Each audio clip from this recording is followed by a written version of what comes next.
सावन में शिव पुराण का क्या महत्व है? आज की वीडियो में मैं आपको शिव महापुराण का महत्व बताऊंगा। नमः शिवाय। हर हर महादेव। स्वागत है आप सभी का हमारे चैनल पर। आज हम एक दिव्य यात्रा पर निकलने वाले हैं। एक ऐसी यात्रा जो हमें सृष्टि के आदि और अंत से मिलाएगी। हम गोता लगाएंगे ज्ञान और भक्ति के उस महासागर में जिसे हम शिव पुराण के नाम से जानते हैं। यह केवल एक ग्रंथ नहीं बल्कि स्वयं महादेव के स्वरूप का शाब्दिक वर्णन है। तो चलिए अपने मन को शांत करके पूरी श्रद्धा के साथ इस अद्भुत कथा का श्रवण करते हैं। सबसे पहले यह जानना जरूरी है कि शिव पुराण है क्या। सनातन धर्म के सभी महापुराणों में से शिव पुराण को सबसे महत्वपूर्ण माना जाता है। इसके रचयिता स्वयं महर्षि वेदव्यास जी हैं। इस पुराण में भगवान शिव के बारे में वह सब कुछ है जो एक भक्त जानना चाहता है। कल्पों के आरंभ की बात है। एक दिन भगवान विष्णु की निद्रा भंग हुई और उनके मन में ब्रह्मांड का भ्रमण करने का विचार आया। वे अपने वाहन गरुड़ पर सवार होकर विभिन्न लोकों का अवलोकन करने लगे। अपनी यात्रा के दौरान वे ब्रह्मलोक पहुंचे। वहां उन्होंने ब्रह्मदेव को अपने 4 मुखों से वेदों का पाठ करते हुए और सृष्टि के कार्यों का संचालन करते हुए देखा। ब्रह्मदेव ने जब भगवान विष्णु को अपने समक्ष पाया तो वे अत्यंत प्रसन्न हुए। उन्होंने उनका सत्कार किया और उन्हें उचित आसन प्रदान किया। दोनों देवों के बीच सृष्टि की व्यवस्था और उसके भविष्य को लेकर वार्तालाप आरंभ हुआ। यह वार्तालाप धीरे धीरे व्यक्तिगत श्रेष्ठता के प्रश्न पर केंद्रित हो गया। ब्रह्मदेव ने अपनी महत्ता का वर्णन करते हुए कहा, हे विष्णु, इस संपूर्ण ब्रह्मांड का सृजन मैंने किया है। सभी जीव, सभी लोक, ग्रह, नक्षत्र, देव, दानव, मनुष्य सब मेरी ही कल्पना और मेरे ही श्रम का परिणाम है। मैं इस सृष्टि का पितामह हूँ, प्रजापति हूँ। अतः इस चराचर जगत में मुझसे श्रेष्ठ और कौन हो सकता है।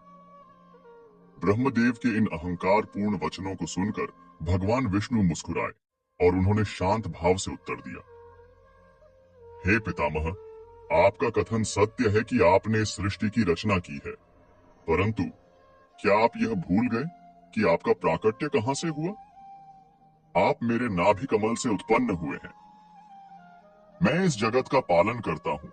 मैं ही हूँ जो आपकी बनाई सृष्टि को धारण करता हूँ और उसका पोषण करता हूँ। यदि मैं इसका पालन न करूं तो यह क्षण भर में नष्ट हो जाएगी। इस नाते मैं ही आपका भी आधार हूँ और इस संपूर्ण सृष्टि का परम आश्रय भी। इसलिए श्रेष्ठता का अधिकार तो मेरा ही है। यह सुनकर ब्रह्मदेव का अहंकार और भी प्रज्वलित हो उठा। उन्होंने कहा, यह असत्य है। मैं स्वयंभू हूँ। मैं किसी से उत्पन्न नहीं हुआ। मैं अजन्मा हूँ। आप केवल मोहवश ऐसा कह रहे हैं। मैं सबसे बड़ा हूँ। मैं सबसे बड़ा हूँ क्योंकि मैंने इस पूरे ब्रह्मांड का निर्माण किया है। मैं सबसे बड़ा हूँ। मैं सबसे बड़ा हूँ क्योंकि मैंने ही इस पूरे ब्रह्मांड की रचना की है। दोनों ही अपनी अपनी श्रेष्ठता सिद्ध करने के लिए अड़े हुए थे। उनका विवाद इतना बढ़ गया कि वे एक दूसरे पर दिव्यास्त्रों का प्रयोग करने के लिए उद्यत हो गए। ब्रह्मदेव ने ब्रह्मास्त्र का संधान किया तो भगवान विष्णु ने नारायणास्त्र को धारण कर लिया। 2 महाशक्तियों के इस टकराव की आशंका से संपूर्ण ब्रह्मांड कांप उठा। देवगण, ऋषि मुनि और अन्य सभी जीव भयभीत हो गए। उन्हें यह चिंता सताने लगी कि यदि इन दोनों देवों के बीच युद्ध हुआ तो प्रलय निश्चित है। इस भयावह स्थिति को देखकर सभी देवगण और ऋषि मुनि कैलाश पर्वत की ओर भागे, जहां देवाधिदेव महादेव समाधि में लीन थे। उन्होंने भगवान शिव की स्तुति करना आरंभ कर दिया और उनसे इस आसन्न संकट को टालने की प्रार्थना की। अपनी स्तुति से उन्होंने भगवान शिव की समाधि को भंग किया। जब भगवान शिव ने अपनी आंखें खोली तो उन्होंने ब्रह्मांड में व्याप्त भय और अशांति को तुरंत जान लिया। उन्होंने देखा कि 2 महाशक्तियां जो सृष्टि के आधार स्तंभ हैं, अपने अहंकार के कारण आपस में ही लड़ने को तैयार हैं।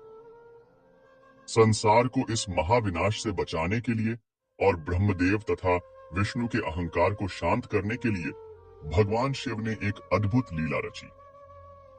जिस स्थान पर ब्रह्मा और विष्णु युद्ध के लिए खड़े थे, उनके मध्य में अचानक एक विराट, तेजोमय और अनंत अग्नि स्तंभ प्रकट हो गया। वह स्तंभ इतना विशाल था कि उसका ओर छोर दिखाई नहीं दे रहा था। वह आकाश और पाताल की सीमाओं को भेदता हुआ प्रतीत हो रहा था। उसका प्रकाश करोड़ों सूर्यों के प्रकाश से भी अधिक था और उससे एक दिव्य नाद ओमकार की ध्वनि निकल रही थी। इस अद्भुत और महाकाय ज्योति स्तंभ को देखकर ब्रह्मा और विष्णु दोनों ही चकित रह गए। उनके हाथों से उनके अस्त्र स्वतः ही छूट गए और उनका क्रोध शांत हो गया। वे दोनों उस स्तंभ के विराट स्वरूप को देखते रह गए। तभी उस स्तंभ से एक गंभीर और आकाशवाणी जैसी ध्वनि गूंजी, आप दोनों में से जो भी इस ज्योतिर्लिंग का आदि या अंत, अर्थात इसका ऊपरी या निचला सिरा सबसे पहले खोज निकालेगा, उसे ही सबसे बड़ा माना जाएगा। यह चुनौती सुनकर दोनों देवों ने इसे स्वीकार कर लिया। उन्होंने निश्चय किया कि वे इस स्तंभ के रहस्य का पता लगाकर रहेंगे।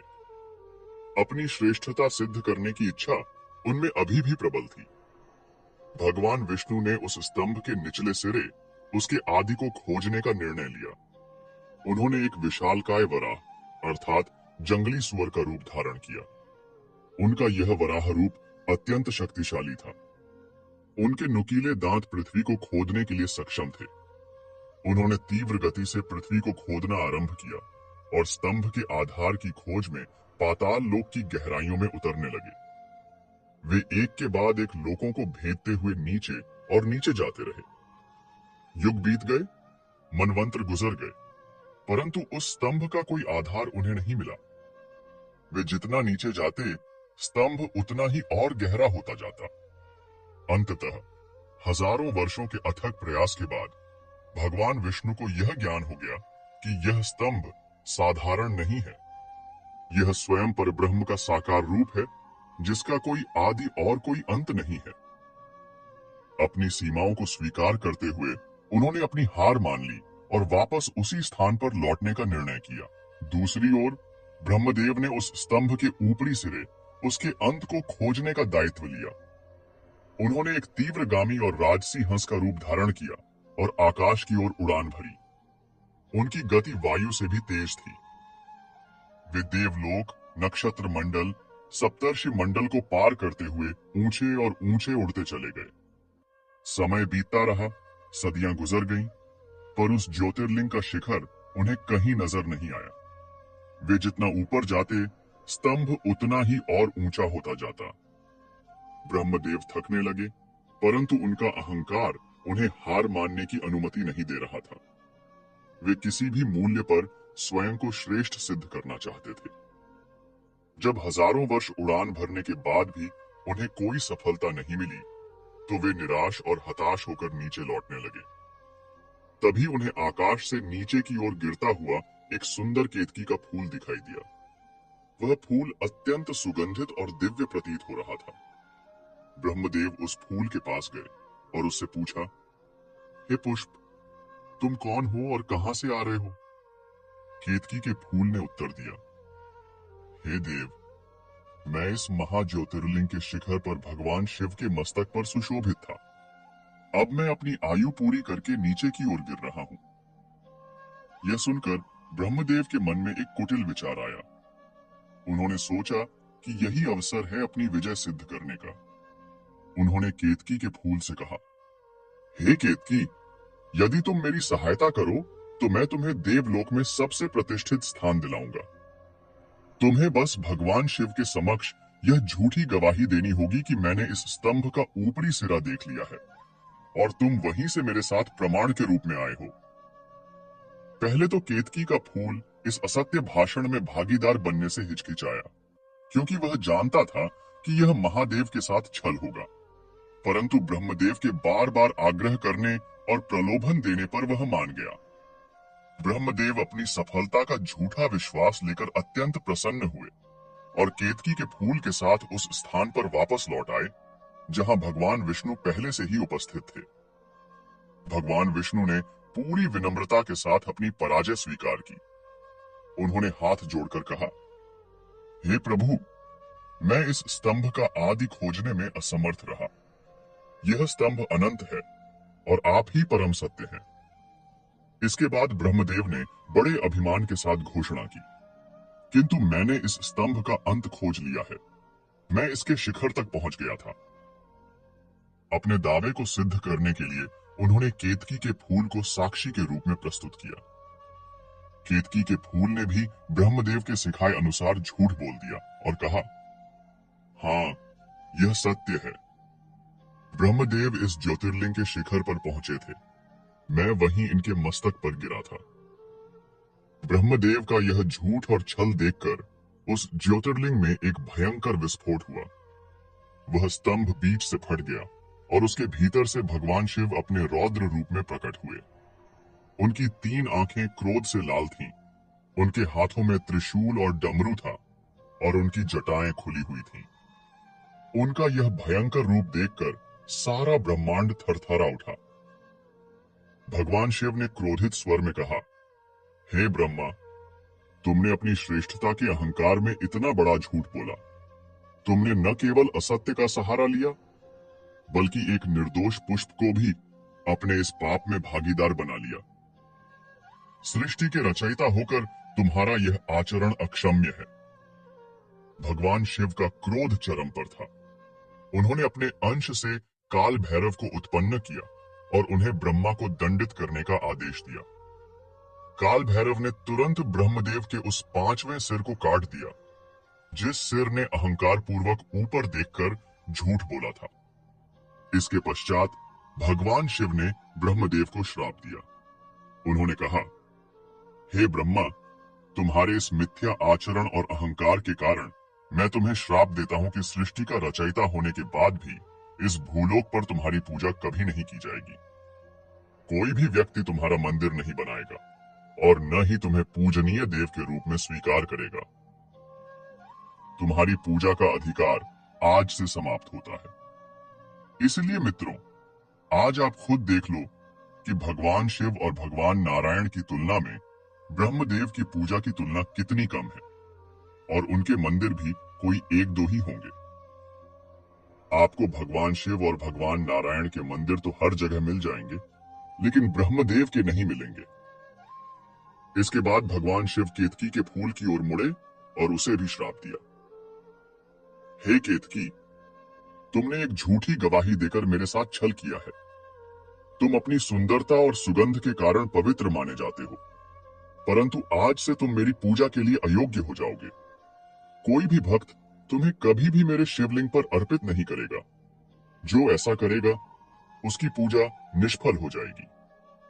दूसरी ओर भगवान शिव ने भगवान विष्णु की सत्य निष्ठा और विनम्रता की प्रशंसा की। उन्होंने कहा, हे विष्णु, तुमने सत्य का मार्ग नहीं छोड़ा और अपनी सीमाओं को स्वीकार किया। तुम्हारी यह विनम्रता ही तुम्हारी महानता है। आज से इस भूलोक पर मेरी ही तरह तुम्हारी भी पूजा होगी। तुम्हारे और मेरे बीच कोई भेद नहीं माना जाएगा।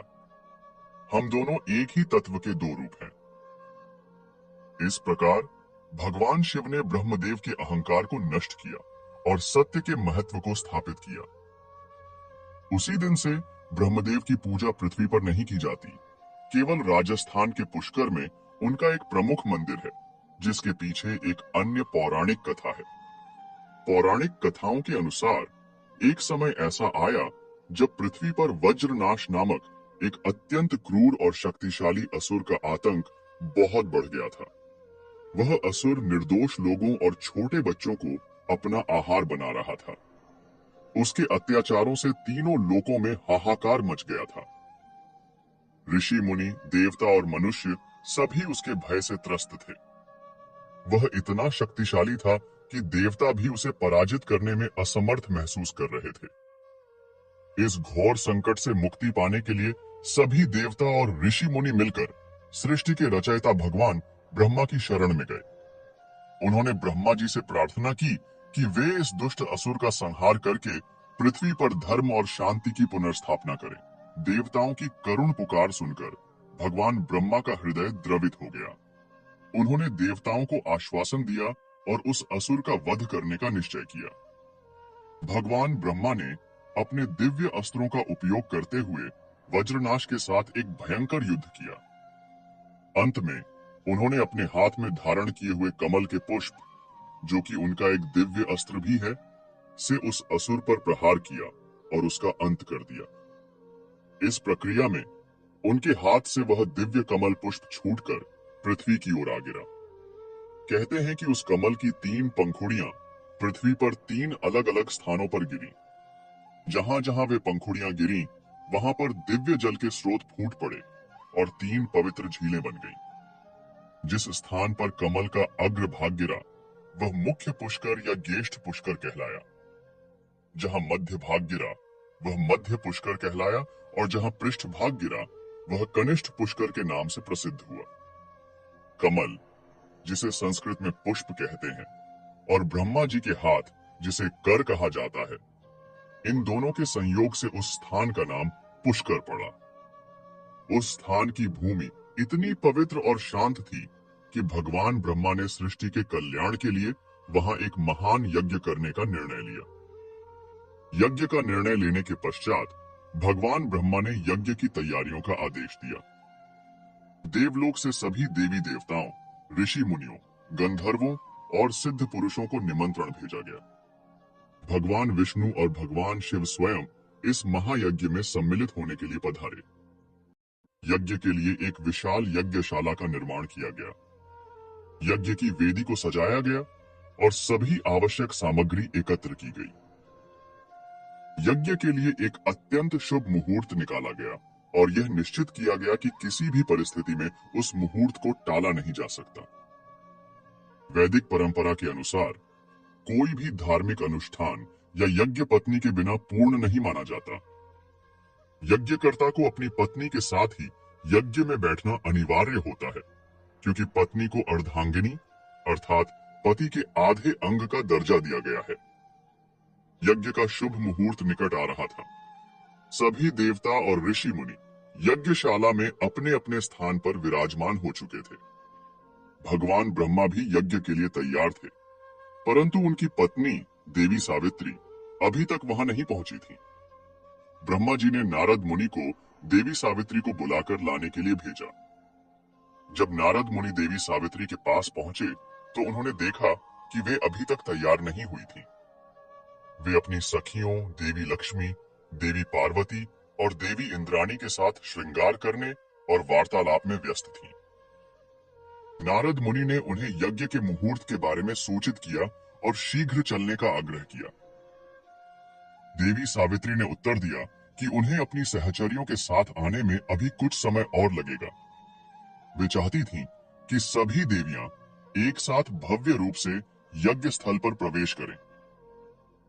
नारद मुनि ने लौटकर यह संदेश भगवान ब्रह्मा को दिया। समय तेजी से बीत रहा था और शुभ मुहूर्त निकलने वाला था।